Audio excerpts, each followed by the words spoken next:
സ്ത്രീകളെ കുടിച്ചു മൂടിയിരുന്നു എന്ന് പറയുന്ന 1400 കൊല്ലങ്ങൾക്കപ്പുറത്ത് പ്രവാചകന്റെ കാലത്ത് മദീനയിൽ വലിയ ഖുറൈശി പ്രമുഖന്മാർ ഇങ്ങനെ നിരന്നു നിൽക്കുന്നിടത്ത് നിങ്ങൾ ഈ പറയുന്ന ഏറ്റവും പ്രാകൃതമായ പ്രവാചകൻ നുബൂവത്ത് ലഭ്യമാകുന്നതിന്റെ അദ്ദേഹം ജീവിച്ചു വരുന്ന കാലഘട്ടങ്ങളിൽ ഏറ്റവും ശക്തമായ പ്രാകൃതമായ ആ കാലത്ത് പോലും അവിടുത്തെ ഒരു വലിയ വ്യവസായിയാണ് ഖദീജ റളിയല്ലാഹു അൻഹ.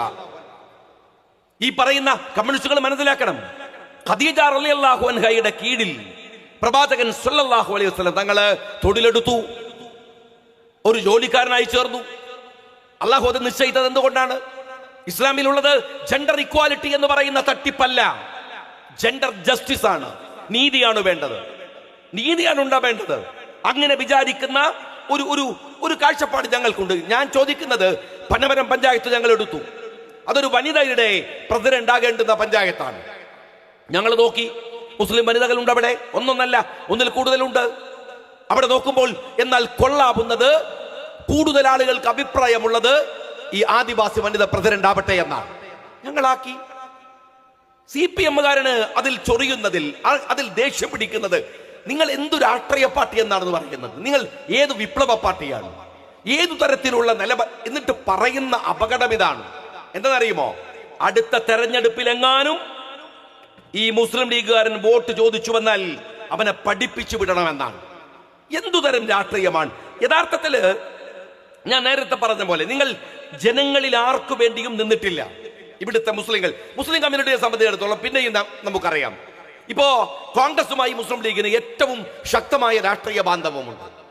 എന്തുകൊണ്ടാണ് കോൺഗ്രസുമായി മുസ്ലിം ലീഗ് നിൽക്കുന്നത് എന്നതിന് നിരവധി ഉദാഹരണങ്ങളുണ്ട്. ഒരൊറ്റ കാര്യം ഞാൻ പറയട്ടെ. ഇന്നലെ നമ്മൾ കേട്ട വാർത്ത എന്താണ്? മിനിഞ്ഞാന്ന് കേട്ട വാർത്ത എന്താണ്? ഡൽഹി BJP പിടിച്ചു. അവിടെ ഉണ്ടായിരുന്നത് ആം ആദ്മി പാർട്ടിയാണ്. കെജ്രിവാൾ തോറ്റു. എന്നെ സംബന്ധിച്ചിടത്തോളം, ഞാനൊരു രാഷ്ട്രീയ വിദ്യാർത്ഥി എന്ന നിലയ്ക്ക് എന്നെ അത്ഭുതപ്പെടുത്തുകയോ വലിയ സങ്കടം ഉണ്ടാക്കുകയോ ഒന്നും ചെയ്ത വാർത്തയല്ല അത്. A ടീം B ടീം എന്നൊക്കെ പറയാവുന്ന കക്ഷിയാണിത്. കെജ്രിവാൾ എന്ന് പറയുന്നത് നിങ്ങൾ ഓർക്കേണ്ടത് കുറച്ചുകൂടെ മുമ്പിലേക്കാണ്, പിറകിലേക്കാണ്. ഇതൊരു പ്രക്രിയയാണ്. ഒരു രാഷ്ട്രീയ സമീപനവും ദീർഘവീക്ഷണത്തോടെ എടുക്കാൻ കപ്പാസിറ്റി ഇല്ലാത്തവരാണ് കേരളത്തിലെ, ഇന്ത്യയിലെ ഇടതുപക്ഷം എന്നതിന്റെ, CPM എന്നതിന്റെ അവസാനത്തെ ഉദാഹരണമാണിത്. ഏതെന്നറിയുമോ? ഡൽഹി. എന്താ ഈ ചെയ്തത് എന്നറിയുമോ? കോൺഗ്രസ് ഭരിക്കും, സ്വാഭാവികമാണ്. കോൺഗ്രസിന് ഭരണത്തിന്റെ ദുർബലതകൾ ഉണ്ടാവാം. അവർ ഭരിച്ചുകൊണ്ടിരിക്കുമ്പോൾ അവർക്കെതിരെ കുറ്റം പറയാം, ആക്ഷേപങ്ങൾ ഉന്നയിക്കാം. 19 കൊല്ലമായി ഇന്ത്യ ഭരിക്കുകയാണ്. അങ്ങനെ കോൺഗ്രസിനെ ആക്ഷേപിക്കാൻ എല്ലാവരും കൂടെ ചേരുക, അതിന്റെ പിറകിൽ നിന്ന് ആസൂത്രിതമായി സംഘപരിവാർ പണിയെടുക്കുക. എന്നിട്ടോ കോൺഗ്രസിനെ താഴെ ഇറക്കാൻ എല്ലാവരും. കോൺഗ്രസ് താഴെ ഇറക്കിയാൽ പകരം വന്നവരെ താഴെ ഇറക്കാൻ വലിയ പ്രയാസമില്ല. അത് BJP നിർവഹിക്കും. ഗുജറാത്ത് ഏറ്റവും ഗംഭീരമായി കോൺഗ്രസ് ഭരിച്ച, ഒരുപക്ഷെ ഗുജറാത്തിലെ ഏറ്റവും നല്ല ഇൻഫ്രാസ്ട്രക്ചർ ഉണ്ടാക്കിയത് കോൺഗ്രസ് ഭരണമായിരുന്നു. പക്ഷെ നിർഭാഗ്യവശാൽ കോൺഗ്രസിനെ എല്ലാവരും ചേർന്ന് തോൽപ്പിച്ചിട്ടോ വേറെ ഒരു ഭരണകൂടം വന്നു. അത് കഴിഞ്ഞിട്ടോ അവരെ തട്ടിമാറ്റി BJP വന്നു. തീർന്നു. ഉത്തർപ്രദേശ് കോൺഗ്രസിനെ തള്ളി താഴെയിട്ടു. മായാവതി വന്നു, മുലായം സിംഗ് വന്നു, പല ജാതി സിംഗുമാർ വന്നു, ഒരുപാട് ആളുകൾ ചേർന്ന് ഭരിച്ചു. അവസാനം അവരെ എല്ലാവരെയും മാറ്റി BJP വന്നു. ഹരിയാന കോൺഗ്രസിനെ മാറ്റി, എല്ലാവരും ചേർന്ന്. എന്നിട്ടോ എല്ലാവരും ചേർന്ന് കോൺഗ്രസിനെ മാറ്റി വന്നവരെ മാറ്റി BJP വന്നു. ഈ പറയുന്ന കെജ്രിവാൾ ആരാണ് നിങ്ങൾക്കറിയുമോ? ഒരു പടുക്കളവനുണ്ടല്ലോ, അണ്ണാ ഹസാരെ എന്ന് പറയുന്ന കാട്ടുകള്ളൻ. മൻമോഹൻ സിംഗിനെ താഴെ ഇറക്കാൻ ഡൽഹിയിൽ കളിച്ച കളി നമുക്ക് ഓർമ്മയുണ്ട്. എത്ര വൃത്തികെട്ട കളി! ഗാന്ധിയാണ് എന്നൊക്കെ ഇവിടുത്തെ CPM-കാർ പറഞ്ഞത്. എന്നിട്ട് മൻമോഹൻ സിംഗിന്റെ പിന്തുണ CPM പിൻവലിക്കുകയാണ്. നിങ്ങൾ ചരിത്രം മറന്നു പോകരുത്. എന്തിനാ പിൻവലിച്ചെന്നറിയോ? രാഷ്ട്രീയത്തിലെ ഒരു സൂഫിയെ പോലെ ജീവിച്ച ഒരു മനുഷ്യനായിരുന്നു മൻമോഹൻ. അത്യപൂർവമായ രാഷ്ട്രീയ നേതാവ്, ഒരു താല്പര്യവുമില്ലാതെ ജനങ്ങൾക്ക് വേണ്ടി മാത്രം ഭരിച്ച ലോകോത്തരനായ നേതാവ്. ആ മനുഷ്യനെ താഴെ ഇറക്കിയത് ആണവ കരാറിന്റെ പേരിലാണ്. ഞാൻ ഈ മുടിക്കോടിലെ സഖാക്കളോട് ചോദിക്കട്ടെ, അന്ന് നിങ്ങൾ മൻമോഹൻ സിംഗിന് പിന്തുണ പിൻവലിച്ച് പുറത്തുപോയ ആണവ കരാറിന്റെ 2025 പൊസിഷൻ എന്താണ്? നിങ്ങൾ പറ. ആ ആണവ കരാർ കൊണ്ട് ഇന്ത്യയിൽ ഉണ്ടായ ബുദ്ധിമുട്ട് എന്താണ്? ആ ആണവ കരാർ ഇന്ത്യക്കുണ്ടാക്കിയ പ്രയാസം എന്താണ്? ആ ആണവ കരാർ ഇന്ത്യയിൽ ഉണ്ടാക്കിയ നഷ്ടം എന്താണ്? നിങ്ങൾക്ക് പറയാൻ കഴിയില്ല. നിങ്ങൾ മൻമോഹൻ സിംഗിനെ താഴെ ഇറക്കി ആണവ കരാറിന്റെ പേര് പറഞ്ഞ് ഡൽഹിയിലെ രാംലീല മൈതാനിയിൽ ഈ കള്ളക്കളവൻ അവന്റെ അടുത്ത് പോയി, അതുപോലെ ബാബ രാംദേവ് എന്ന് പറയുന്ന കള്ള സന്യാസി, അവർക്ക് പിന്തുണ പ്രഖ്യാപിച്ച് അന്ന് രാംലീല മൈതാനിയിൽ ഈ അണ്ണാ ഹസാരെയുമുണ്ട്. അണ്ണാ ഹസാരയുടെ കൂടെ ഈ പറയുന്ന ആം ആദ്മി പാർട്ടിയുടെ കെജ്രിവാളുമുണ്ട്. നിങ്ങൾ മനസ്സിലാക്കണം. എല്ലാവരും ചേർന്നിട്ട് ഡൽഹിയിൽ നിന്ന് കോൺഗ്രസിനെ കുടിയിറക്കി. BJP വന്നിട്ടോ ബി ടീം വേണ്ട, ഞങ്ങൾ A ടീമുണ്ട്, അവരെയും പുറത്താക്കി. ഇത് സ്വാഭാവികമായി നടക്കുകയാണ്. ഇവിടെയാണ് മുസ്ലിം ലീഗ് കൃത്യമായ രാഷ്ട്രീയ സമീപനം ഉയർത്തുന്നത്. കോൺഗ്രസ് ഒരു ദേശീയ പാർട്ടിയാണ്. എന്ത് വീഴ്ചകൾ നിങ്ങൾ ആക്ഷേപിക്കുമ്പോഴും എന്ത് വീഴ്ചകൾ നിങ്ങൾ പറയുമ്പോഴും ഇന്ത്യ രാജ്യത്തിലെ ഒരു സെക്കുലർ ഫാബ്രിക്കിന് അവരനിവാര്യമാണ്. അവരെ തിരുത്താം, അവരെ വിമർശിക്കാം. പക്ഷെ അവരെ കളഞ്ഞാൽ നിങ്ങൾക്ക് ഉറപ്പുണ്ടാവണം, മറ്റൊരു മതേതര ദേശീയ ബദൽ നിങ്ങൾക്ക് ഉണ്ടാക്കാൻ കഴിയണം. അത് കഴിയുന്നില്ല. സോഷ്യലിസ്റ്റ് പാർട്ടിയുടെ മുഴുവൻ നേതാക്കന്മാരും BJP-യിലാണ്, RSSന്റെ കൂടെയാണ്. പിന്നെ എങ്ങനെയാണ് നിങ്ങൾ ഇവരെ ഇല്ലാതെയാക്കുക? ഇപ്പോ ഞങ്ങൾ കോൺഗ്രസുമായി അഭിപ്രായ വ്യത്യാസം ഉണ്ടല്ലോ, അതുകൊണ്ടല്ലേ അവർ വേറെ പാർട്ടി, അതുകൊണ്ടല്ലേ ഞങ്ങൾ വേറെ പാർട്ടി, വേറെ കൊടി, വേറെ പരിപാടി, വേറെ ചിഹ്നം ആണല്ലോ. പക്ഷേ ഞങ്ങളും അവരും തമ്മിൽ ഒരു വലിയ ആത്മബന്ധമുണ്ട്. എന്തെന്നറിയോ? ഞങ്ങളൊരു ജനാധിപത്യ രാഷ്ട്രീയ പാർട്ടിയാണ്. കോൺഗ്രസോ മികച്ച ജനാധിപത്യ ബോധമുള്ള പാർട്ടിയാണ്. ഞങ്ങൾ തമ്മിലുള്ള ബന്ധം അതാണ്. ഇപ്പോ പണ്ഡിറ്റ് ജവഹർലാൽ നെഹ്റു കോഴിക്കോട് കടപ്പുറത്ത് വന്നിട്ട് അദ്ദേഹം നടത്തുന്ന ഒരു പ്രസംഗമുണ്ട്. നെഹ്റുവിന്റെ ഭാഷയിലെ ഏറ്റവും വലിയ ചീത്തവിളി. അദ്ദേഹം ഒരു മഹാമാന്യനാണ്, അതുകൊണ്ട് ലീഗിനെ പറയാവുന്ന ഏറ്റവും വലിയ തെറി എന്ന് പറയാം. നെഹ്റു പറഞ്ഞു, ഈ ലീഗ് ഒരു ചത്തകുതിരയാണ്. മറുപടി പറയാൻ ഞങ്ങളുടെ അഭിമന്യനായ നേതാവ് CH ഉണ്ടായിരുന്നു. CH സഭ്യമായ ഭാഷയുടെ അങ്ങേ അറ്റത്ത് പോയി മറുപടി പറഞ്ഞു, പണ്ഡിറ്റ്ജി ഇത് ചത്തകുതിരയല്ല, ഉറങ്ങിക്കിടക്കുന്ന സിംഹമാണ്. വലിയ തർക്കങ്ങൾ നടന്നു ഞങ്ങൾ കോൺഗ്രസുമായിട്ട്. ഈ തർക്കങ്ങൾ നടന്നുകൊണ്ടിരിക്കുമ്പോ ഇന്ത്യയുടെ പാർലമെന്റിൽ മുസ്ലിങ്ങളുടെ വിവാഹ നിയമ ബില്ല് വരികയാണ്. ആ വിവാഹ നിയമ ബില്ല് വരുമ്പോ ഒരുപാട് മുസ്ലിം MP-മാരുണ്ട്. എല്ലാവരും എഴുന്നേറ്റ് യെസ് യെസ് എന്നിങ്ങനെ പറഞ്ഞ് ബില്ലിനെ പിന്തുണക്കുകയാണ്. ആ സമയത്ത് ഒരു സ്ഥൂലഗാത്രനായ മനുഷ്യൻ, തുർക്കി തൊപ്പി വെച്ച മനുഷ്യൻ, ഒരു മൂലയിൽ നിന്ന് പതുക്കെ എഴുന്നേറ്റ് ഗൗരവമാർന്ന ശബ്ദത്തിൽ നോ എന്നൊരു ശബ്ദം ഉണ്ടാക്കുന്നുണ്ട്. പാർലമെന്റിന്റെ മുഴുവൻ ശ്രദ്ധയും ബി പോക്കർ സാഹിബിലേക്ക് വരികയാണ്. പണ്ഡിറ്റ് ജവഹർലാൽ നെഹ്റു നോക്കി, തന്റെ ബില്ലിനെ എതിർക്കുന്നവൻ ആര്? എല്ലാ മുസ്ലിങ്ങളും യെസ് പറഞ്ഞല്ലോ, ഇതാര്? നെഹ്റുവിന് മനസ്സിലായി, ഇത് ബി പോക്കർ സാഹിബാണ്, മുസ്ലിം ലീഗിന്റെ MP-യാണ്. ഒരേ ഒരാൾ പാർലമെന്റിൽ, എത്ര പേർ മറ്റുള്ളവരുണ്ട്? നെഹ്റുവിന് തന്റെ ദേഷ്യം തീർക്കാമായിരുന്നല്ലോ, അവിടെ ഇരിക്ക് പോക്കർ എന്ന് പറയാമായിരുന്നല്ലോ. ഒരൊറ്റ പോക്കറിന്റെ ശബ്ദത്തെ പുല്ലിന്റെ വിലയില്ലാതെ ആ വിവാഹ നിയമ ബില്ല് മുസ്ലിങ്ങൾക്കെതിരായി പാസാക്കാമായിരുന്നല്ലോ. പക്ഷെ നെഹ്റു ഒരു നിരീശ്വരവാദിയാണെങ്കിലും ഒരു ജനാധിപത്യ വിശ്വാസിയാണ്. നെഹ്റു പറഞ്ഞു, പോക്കറിന്റെ ശബ്ദം ഇവിടെ ഒറ്റപ്പെട്ടതാണ്, പക്ഷേ അത് ഇന്ത്യയിലെ മുസ്ലിങ്ങളുടെ ശബ്ദമാണ്. ഇതിന് ജനാധിപത്യം എന്ന് പറയുന്നത്. കമ്മ്യൂണിസ്റ്റുകാരാ, നിനക്കത് പറഞ്ഞ മനസ്സിലാവില്ല, നീ കമ്മ്യൂണിസ്റ്റാണ്. ജനാധിപത്യം എന്നതെന്ന് നിനക്കറിയില്ല. കോൺഗ്രസ് മുസ്ലിം ലീഗ് തമ്മിലുള്ള സംവാദത്തിന്റെ രാഷ്ട്രീയം അതാണ്. നിങ്ങൾ എപ്പോഴാണ് ഞങ്ങളുടെ കൂടെ നിന്നത്? സഹായിക്കണ്ട. എപ്പോഴാ കൂടെ നിന്ന് സഹായിക്കണ്ട? എതിർക്കാതിരുന്നത്. ശരീഅത്ത് ബില്ല് വന്നു, നിങ്ങൾ എതിർത്തില്ലേ? ആരിഫ് മുഹമ്മദ് ഖാൻ കേരളത്തിന്റെ ഗവർണറായിട്ടല്ല ഇവിടേക്ക് ആദ്യമായിട്ട് വന്നത്. കോഴിക്കോട് മുതലക്കുളം മൈതാനിയിൽ EM ശങ്കരൻ നമ്പൂതിരിപ്പാട് കൈ പിടിച്ചു കൊണ്ടുവന്നത് ശരീഅത്തിനെ എതിർത്ത ആരിഫിനെയാണ്. പിന്നെ ഗവർണറായത്. സംവരണം വന്നപ്പോ നിങ്ങൾ പറഞ്ഞു സാമ്പത്തിക സംവരണം. വിദ്യാഭ്യാസ സ്ഥാപനങ്ങൾ വന്നപ്പോ നിങ്ങൾ ഞങ്ങളെ എതിർത്തു. ഞങ്ങളെ മക്കൾ ജയിച്ചു വന്നപ്പോ പറഞ്ഞു കോപ്പി അടിച്ചിട്ടാണ്. 1989 90-ലും 91-ലും ഒക്കെയായി കട്ട് ഓഫ് ഡേറ്റ് കൊണ്ടുവരുമ്പോ ഞങ്ങൾ നിലപാടെടുത്തപ്പോ നിങ്ങൾ ഞങ്ങളുടെ കൂടെ നിന്നില്ല. ഈ രാജ്യത്ത് കോൺഗ്രസ് പക്ഷേ ജനാധിപത്യ ബോധത്തിന്റെ ഭാഗമായി ലീഗ് രാഷ്ട്രീയ പാർട്ടിയുടെ കൂടെ നിന്നു. എന്തിനാണ് കമ്മ്യൂണിസ്റ്റ് പാർട്ടിക്കാരനെ ഞങ്ങൾ രാഷ്ട്രീയമായി പിന്തുണക്കേണ്ടത്? എന്തിന്റെ പേരിലാണ്?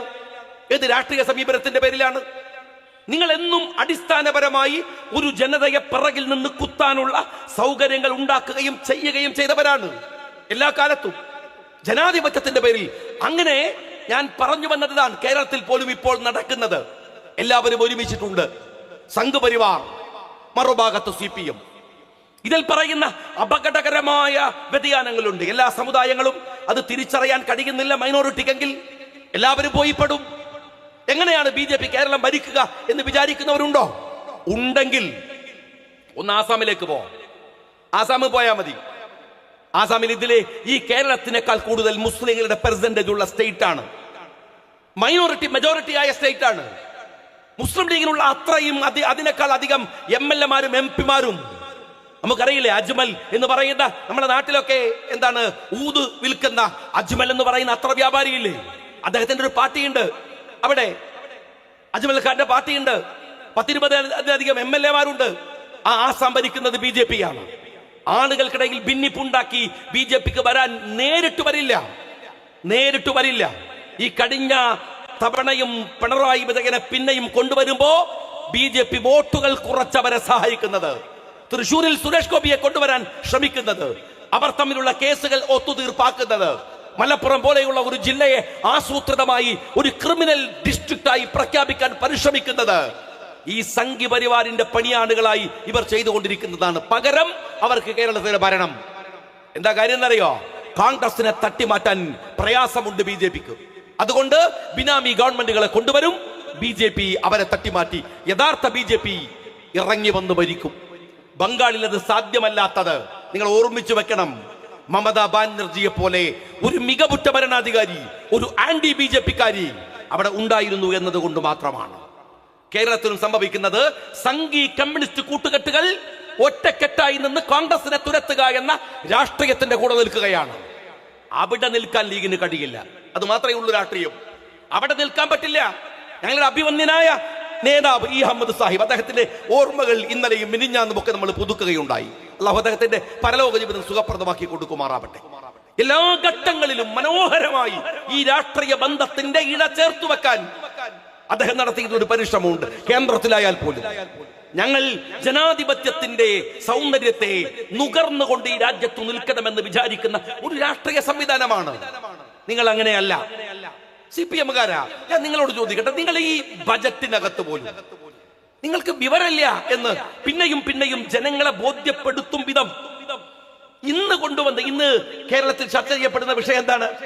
സ്വകാര്യ യൂണിവേഴ്സിറ്റികളാണ്, സ്വകാര്യ മേഖലയിലെ സർവകലാശാലകളാണ്. നിങ്ങൾക്ക് ഓർമ്മയുണ്ടോ? അതേ വിഷയം 2016 ഈ സ്വകാര്യ മേഖലയിൽ യൂണിവേഴ്സിറ്റികൾ കൊണ്ടുവരാൻ തീരുമാനമായി. ഉമ്മൻചാണ്ടിയുടെ ഗവൺമെന്റ്, അബ്ദുൾ റബ്ബ് കേരളത്തിലെ വിദ്യാഭ്യാസ മന്ത്രി. ആ സമയത്താണ് അബ്ദുൾ റബ്ബ് വിദ്യാഭ്യാസ മന്ത്രിയായിരിക്കുന്ന സമയത്ത് കൊണ്ടുവരുമ്പോ അന്ന് നിങ്ങൾക്കൊക്കെ ഓർമ്മ ഉണ്ടാവും, ഒരു ആഗോള വിദ്യാഭ്യാസ കോൺഫറൻസ് സംഘടിപ്പിക്കാൻ തീരുമാനിച്ചു.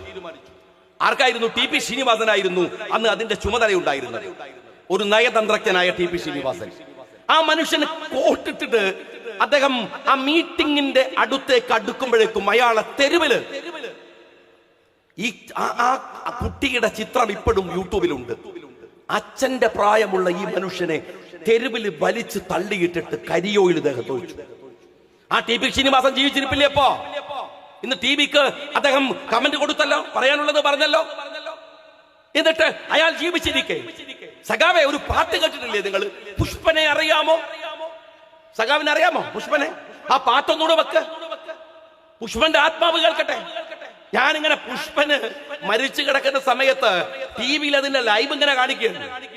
എന്നിട്ട് ബാക്ക്ഗ്രൗണ്ടിലെ പാട്ട് എന്താ അറിയോ? പുഷ്പനെ അറിയാമോ. എന്നിട്ട് പുഷ്പന്റെ ബോഡിന്റെ അടുത്ത് ആരാ നിൽക്കണ അറിയോ?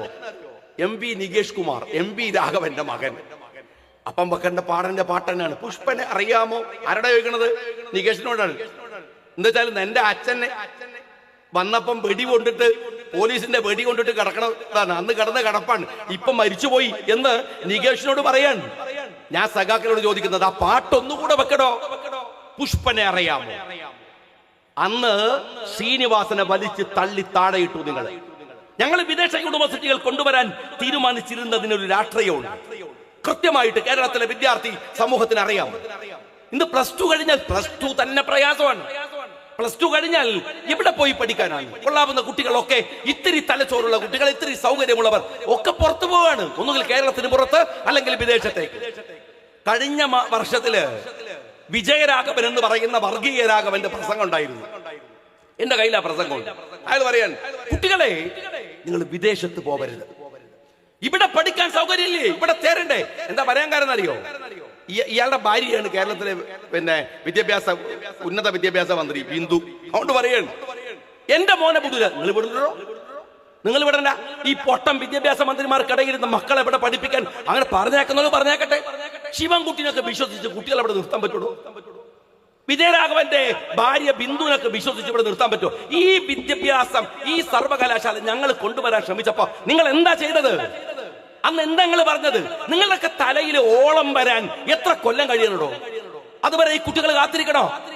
എന്ന് മാത്രല്ല, അന്ന് ഞങ്ങൾ സ്വകാര്യ സർവകലാശാലകൾ കൊണ്ടുവരുമ്പോ ഞങ്ങൾ തീരുമാനിച്ച ചില പ്രശ്നങ്ങളുണ്ട്. അതിന് ക്ലാരിറ്റി ഉണ്ടോ?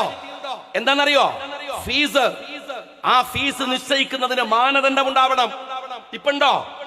പൈസ മുടക്കി 25 കോടികളാണ് സർവകലാശാല തുടങ്ങിട്ടോ അവര് തോന്നുന്ന ഫീസ് ഇടാം. എന്താ ഫീസിന്റെ മാനദണ്ഡം വെക്കാത്തത്? SFI കാരൻ ചോദിക്കോ? ഫീസിന്റെ മാനദണ്ഡമല്ല. ആ മാനദണ്ഡം ഈ സമയം വരെ നിശ്ചയിച്ചിട്ടില്ല. എന്ന് മാത്രമല്ല, സ്വകാര്യ സർവകലാശാലകൾ കൊടുക്കുമ്പോ ആ സർവകലാശാലയുടെ ബോഡിയിൽ ഒരു ഗവൺമെന്റ് പ്രതിനിധി ഉണ്ടായിരിക്കണം. തോന്നുന്ന പോലെ കാര്യങ്ങൾ എടുക്കാൻ പാടില്ല. അതായിരുന്നു ഞങ്ങളുടെ തീരുമാനം. സ്വകാര്യ സർവകലാശാലകൾ വരുമ്പോ ആ സർവകലാശാലകളിൽ ഇവിടുത്തെ പിന്നോക്ക സമുദായങ്ങൾക്ക് സംവരണം ഉണ്ടാവണം. ആ നിയമം ഇപ്പോഴുണ്ടോ നിങ്ങൾ കൊണ്ടുവന്നതിൽ? അതുപോലെ തന്നെ യൂണിവേഴ്സിറ്റികൾ സ്കോളർഷിപ്പുകൾ കൊടുക്കണം. സ്വകാര്യ സർവകലാശാലകളിൽ സ്കോളർഷിപ്പ് ഉണ്ടാവണം. ഞങ്ങൾ തീരുമാനിച്ചതാണ്. അത് മാത്രമല്ല തീരുമാനം. എന്താ തീരുമാനം എന്നറിയോ? സ്വകാര്യ സർവകലാശാലകൾ ഉണ്ടാക്കിയിട്ട് ലാഭം വെളിയിലേക്ക് കൊണ്ടുപോകുന്നത് തടയണം. എത്ര ദീർഘവീക്ഷണത്തോടെ അബ്ദുൾ റബ്ബ് കൊണ്ടുവന്ന ഒരു പദ്ധതി, ഉമ്മൻചാണ്ടി കൊണ്ടുവന്ന ഒരു പദ്ധതി, തെരുവിൽ മുഴുവൻ അട്ടഹസിച്ച് SFI കാരൻ ആക്രമിച്ചില്ലാതെയാക്കിയ യൂണിവേഴ്സിറ്റി. എന്നിട്ട് ഉളുപ്പില്ലാതെ ഇന്ന് വിദ്യാഭ്യാസ മന്ത്രി പറയാൻ എല്ലാത്തിനും അതിൻ്റെതായ സമയമുണ്ട്. നല്ല സമയമാണ്. നിങ്ങൾക്ക് ബുദ്ധി വരുന്ന, നിങ്ങൾക്ക് ഇപ്പം 8 കൊല്ലം 10 കൊല്ലം കഴിയുമ്പോൾ ബുദ്ധി വരിക. ഈ നാട്ടിലെ കുട്ടികളൊക്കെ വേറെ രാജ്യത്ത് പോയി പഠിക്കുക. ഇപ്പൊ നിങ്ങൾ പറയാണ് അതിന്റെ സമയമാണ്. നമ്മൾ വിദ്യാഭ്യാസപരമായി എത്ര കുട്ടികൾ അതിന്റെ ദുരിതം അനുഭവിച്ചു, എത്ര പ്രയാസങ്ങൾ ഉണ്ടായി, എത്ര പേർ കഷ്ടപ്പെട്ട് ബാങ്ക് ലോൺ എടുത്ത് വിദേശത്ത് പോയി പഠിച്ചു. ഞാൻ ചോദിക്കട്ടെ, ആ TP ശ്രീനിവാസൻ ജീവിച്ചിരിപ്പില്ലേ? SFI കാരാ, ഒന്ന് പോയിട്ട് ആ മനുഷ്യനോട് മാപ്പെങ്കിലും പറയിപ്പിക്ക്. ഈ പറയുന്ന ഇവിടുത്തെ കമ്മ്യൂണിസ്റ്റ് പാർട്ടിക്കാരന് ഇത്തിരി ഉളുപ്പുണ്ടെങ്കിൽ ഒന്ന് പറയിപ്പിക്കുക. ആ മനുഷ്യൻ ഇപ്പോഴുണ്ട്. ഇന്ന് അയാൾ പറയാൻ, എനിക്ക് ആ കഥയൊക്കെ ആലോചിക്കുമ്പോ സന്തോഷം ഉണ്ട് എനിക്ക്. കാര്യം എന്താ, ഞാൻ കോട്ടൊക്കെ ഇട്ടിട്ട് കടപ്പുറത്ത് ഇങ്ങനെ മരന്ന് കിടക്കായിരുന്നല്ലോ.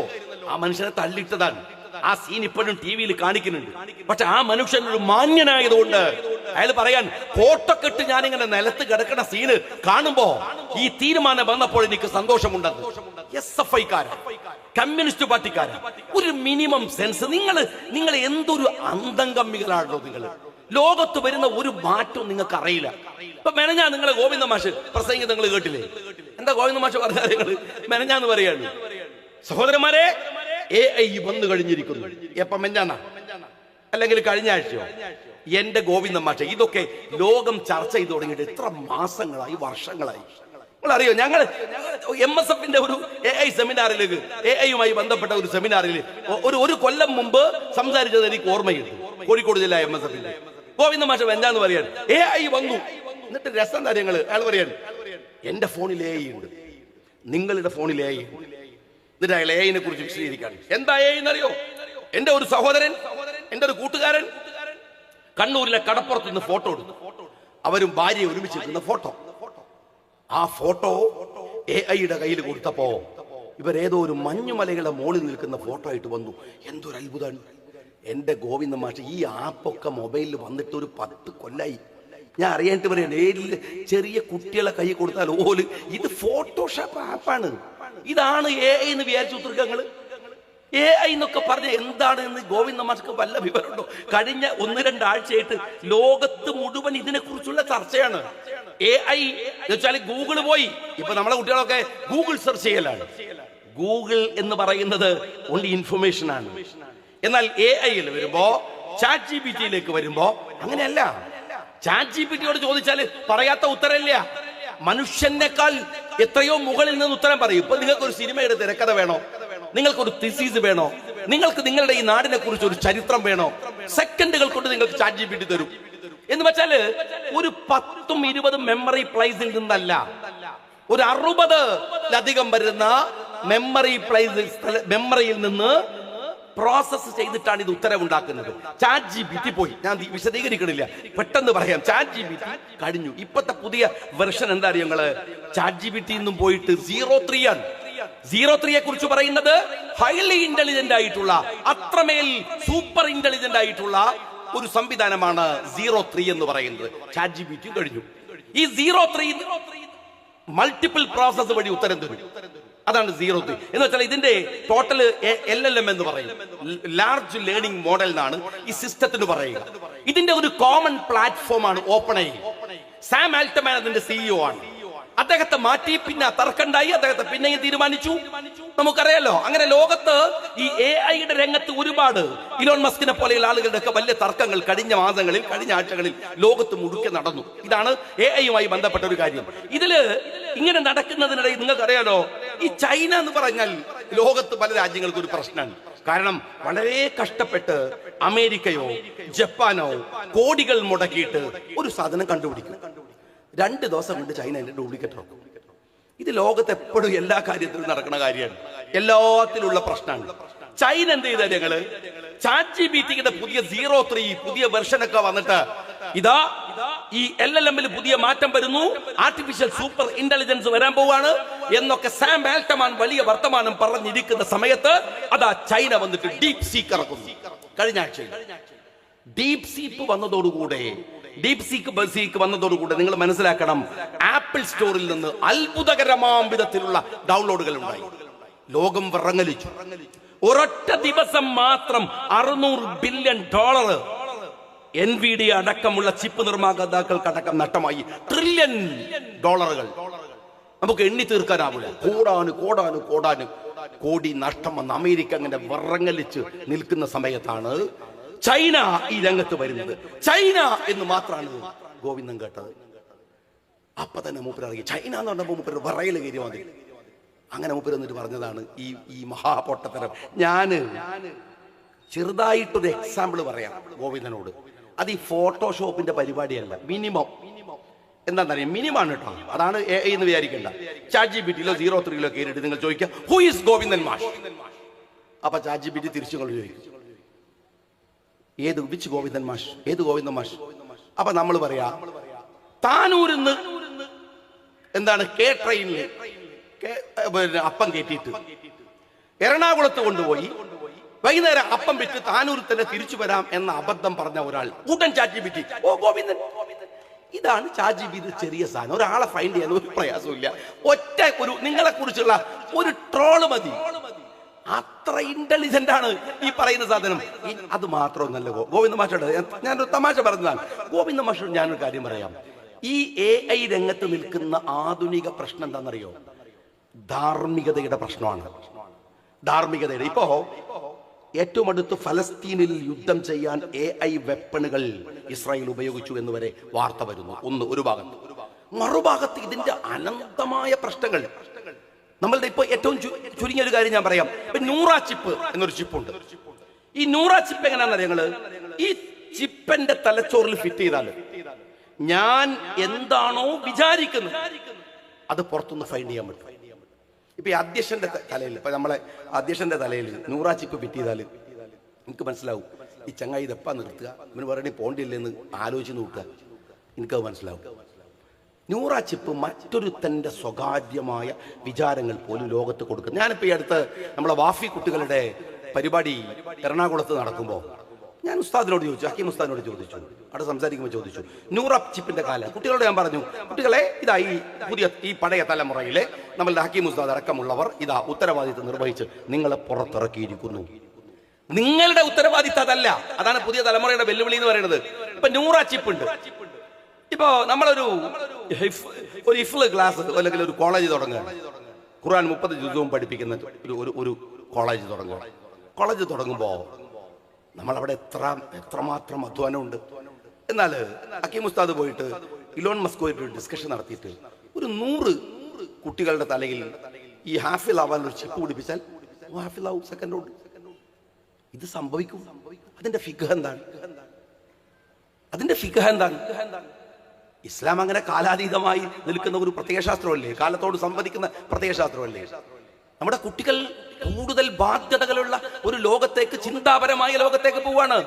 മനുഷ്യന്റെ എക്സിസ്റ്റൻസിനെ ചോദ്യം ചെയ്യുന്നതാണ് AI. അതിനെയാണ് ഈ അന്തംകമ്മി കമ്മ്യൂണിസ്റ്റുകൾ ഫോട്ടോഷോപ്പാക്കി പറഞ്ഞുകൊണ്ടിരിക്കുന്ന ആളാണ്. ഒരൊറ്റ സ്റ്റേറ്റ്മെന്റിൽ 3 തവണ ഈ പറയുന്ന ഗോവിന്ദ മാഷ്ക്ക് മാറ്റേണ്ടി വന്നു. പക്ഷെ മനുഷ്യന്റെ എക്സിസ്റ്റൻസ് ആണ് പ്രശ്നം. അവർക്ക് നിലനിൽക്കാവുന്ന രാഷ്ട്രീയമാണ് പ്രശ്നം. അതിന് കഴിയണം, അത് അന്വേഷിക്കണം, അതിനെക്കുറിച്ചുള്ള വിചാരങ്ങൾ ഉണ്ടാവണം. അതുണ്ടാവുന്നുണ്ടോ? കമ്മ്യൂണിസ്റ്റ് പാർട്ടി എന്ന് പറയുന്നത് പോലെ എന്നിട്ട് ഗോവിന്ദ മാഷ് ഒരു പ്രഖ്യാപനം കാര്യങ്ങള്, ഖുർആൻ കാലത്തെ അതിജയിക്കൂല, ബൈബിൾ അതിജയിക്കൂല. പിന്നെ ഇയാളുടെ ഈ പൊട്ട കമ്മ്യൂണിസ്റ്റ് ആണ് അത്ര കാലത്തെ അതിജയിക്കുക. എന്നിട്ട് ഗോവിന്ദ മാഷ് പറയാൻ, ഇനി നാളെ ആഫീസിൽ വന്നിട്ട് എന്താ സോഷ്യലിസം വരാത്തത് എന്നൊന്നും ചോദിക്കരുത്. ചുരുങ്ങിയത് 200 കൊല്ലെങ്കിലും എടുക്കും. അയാൾക്ക് ഉറപ്പാണ് 200 കൊല്ലം കഴിഞ്ഞാൽ കേട്ടോനും ഉണ്ടാവില്ല, പറഞ്ഞോനും ഉണ്ടാവില്ല. പിന്നെന്തും പറയാലോ.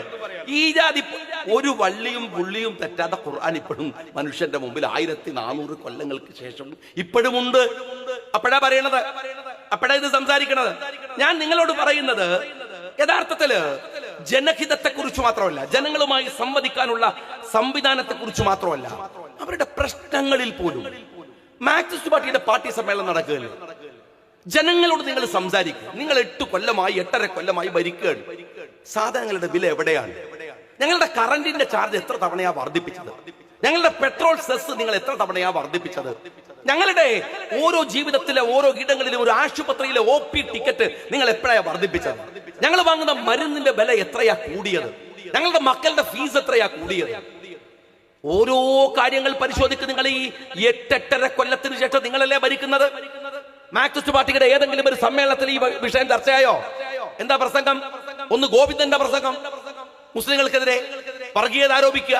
വർഗീയ രാഘവന്റെ പ്രസംഗം, മോഹനന്റെ പ്രസംഗം, ഇതാ മുസ്ലിങ്ങൾ മഹാ കുഴപ്പക്കാരാണ്, പ്രശ്നക്കാരാണ്, ഞങ്ങള് വലിയ ഇഷ്യൂ ഉണ്ടാക്കുകയാണ് എന്ന് പറയുക. അത് മാത്രം. പിണറായി വിജയന്റെ പ്രസംഗം എന്താണ്? ജമാഅത്തെ ഇസ്ലാമിയുമായി നിങ്ങൾ കൂട്ടുകൂടിയാൽ ഇന്ന അപകടം ഉണ്ടാകും. അതിന് പക്ഷെ അയാൾക്ക് അവകാശമുണ്ട്. ജമാഅത്തെ ഇസ്ലാമിയായി കൂട്ടുകൂടിയാൽ എന്തൊക്കെയാണ് കുഴപ്പമുണ്ടാവുക എന്ന് പറഞ്ഞു തരേണ്ടത് അയാൾ തന്നെയാണ്. കാരണം അയാളെ കൂട്ടുകൂടിയത് കൂടെ കടന്നോനല്ലേ രാപ്പനി അറിയുള്ളൂ. ഇനി ഒരു 10 കൊല്ലം കഴിഞ്ഞാൽ RSSുമായി കൂടിയാൽ എന്താണ് ബുദ്ധിമുട്ട് എന്ന് ക്ലാസ് എടുക്കാനും പിണറായി തന്നെ വരണം. കാരണം നിങ്ങൾ അപ്പൊ കൂട്ടുകൂടിക്കൊണ്ടിരിക്കുന്നത് നിങ്ങൾക്കതറിയാം.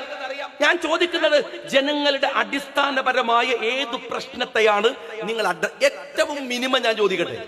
ഈ ആലിബാബയിൽ 41 കള്ളന്മാരെന്ന് പറഞ്ഞ പോലെ പിണറായി വിജയൻ എന്ന ഒരു മൂത്ത കള്ളനും ബാക്കി ഒരു 21 കള്ളന്മാരും കൂടെ ഒരു ബസ്സിൽ കേരളം മുഴുവൻ യാത്ര ചെയ്തിട്ടില്ലായിരുന്നു. അതിൻ്റെതെങ്കിലും ഒരു വിവരം പറയും. എന്താ ഉണ്ടായി? അതിന് ബാലൻ പറഞ്ഞൊരു ഉത്തരണ്ട് കഴിഞ്ഞ ആഴ്ചയിൽ. നിങ്ങൾ ബസ് എന്ന് പറഞ്ഞില്ലേ, ആ ബസ് എറണാകുളം റൂട്ടിൽ ഓടുന്നില്ലേ? അതായിരുന്നോ പ്രശ്നം? നിങ്ങളെ ബസ്സായിരുന്നോ പ്രശ്നം? നിങ്ങൾ ജനങ്ങളുമായി സംസാരിച്ച കുറെ കാര്യമുണ്ട്. അവർക്ക് ചെയ്തു കൊടുക്കാമെന്ന് പറഞ്ഞ് അവർക്ക് വാഗ്ദാനം ചെയ്ത, അവരോട് ഇടപെട്ട ഒരുപാട് കാര്യങ്ങൾ. ആ കാര്യങ്ങളെ കുറിച്ച് സംസാരിക്കണ്ടേ? അതിലെന്താ മൂവ്മെന്റ് ഉണ്ടായതെന്ന് നിങ്ങൾ പറയണ്ടേ? 10,000-കണക്കിന് പരാതികൾ നിങ്ങൾ തെരുവിൽ നിന്ന് വാങ്ങിയിട്ടില്ലേ? ആ പരാതികൾ എവിടെയാണ് എത്തിച്ചത് എന്ന് നിങ്ങൾ പറയണ്ടേ? നിങ്ങൾക്ക് പറയാനാവില്ല.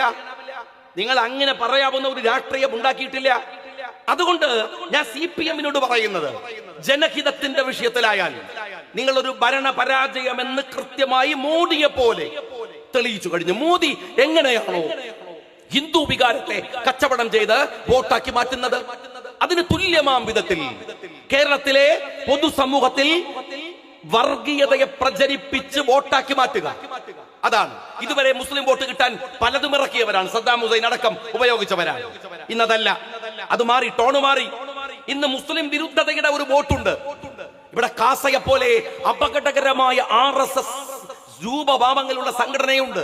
മുസ്ലിങ്ങളെയും ക്രിസ്ത്യാനികളെയും തമ്മിൽ തല്ലിക്കാൻ ഒരു ഭാഗത്ത്, മുസ്ലിങ്ങളെയും ഹിന്ദുക്കളെയും തമ്മിൽ തല്ലിക്കാൻ ഒരു ഭാഗത്ത്, അവർക്കിടയിൽ തന്നെ ജാതീയമായി ഈഴവരെയും മുസ്ലിങ്ങളെയും നായർ സമൂഹത്തെയും മുസ്ലിങ്ങളെയും ഇങ്ങനെ വേർപിരിച്ച് RSSന്റെ അജണ്ടകൾ നടപ്പിലാക്കാൻ രാജ്യത്ത് പരിശ്രമിക്കുകയാണ് നിങ്ങൾ. അങ്ങനെയാണ്. ഇങ്ങനെ പരിശ്രമിച്ചുകൊണ്ടിരുന്നാൽ എന്ത് അപകടമുണ്ടാകും എന്നതിന്റെ പരിണിത ഫലമാണ്.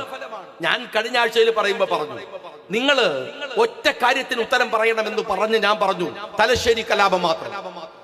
നിങ്ങൾ മലപ്പുറത്ത് നിങ്ങൾക്കൊരു പ്രശ്നമുണ്ട്. ഇവിടെ മുസ്ലിങ്ങൾക്കിടയിലാണ് ഇവർ പ്രശ്നം ഉണ്ടാക്കുന്നത്.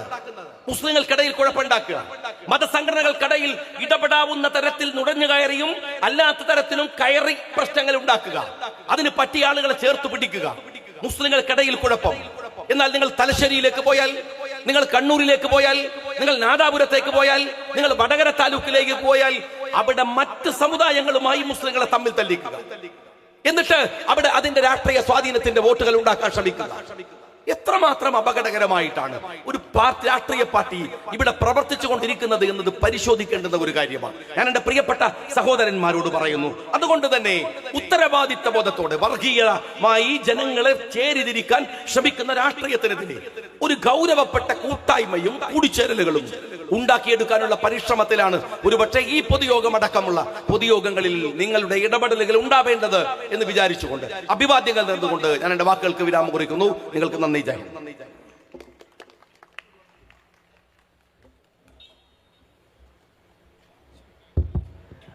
അടുത്തതായി നമ്മുടെ പാണക്കാട് സയ്യിദ് മൗലവി സാഹിബ് തങ്ങൾ അവിടെ നിന്ന് പുറപ്പെട്ടിട്ടുണ്ട്. ശരീഫ് കുറ്റൂർ സാഹിബ് ഏതാനും നിമിഷങ്ങൾ ഇവിടെ എത്തും. അടുത്തതായി നമ്മുടെ സമ്മേളനത്തിന് ആശംസ അർപ്പിക്കാൻ വേണ്ടി പഞ്ചായത്ത് മുസ്ലിം ലീഗ് പ്രസിഡന്റ് സിദ്ദീഖ് മാസ്റ്റർ ക്ഷണിച്ചുകൊള്ളുന്നു.